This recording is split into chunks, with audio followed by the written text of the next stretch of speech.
وبلشت اشتغل في احلى مكان في المانيا. شوفوا الشغل تبعي شو، وانتم قرروا كم الراتب يعطوني عليه.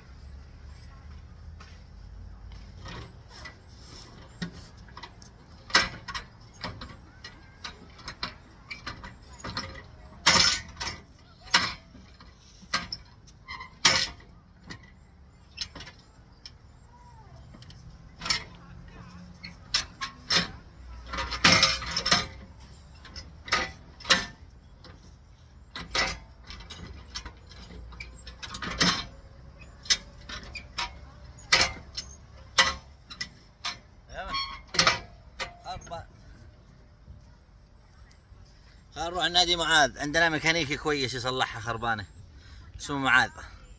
معاذ اليمني، ميكانيكي على كيف كيفكو، ميكانيكي سيارات.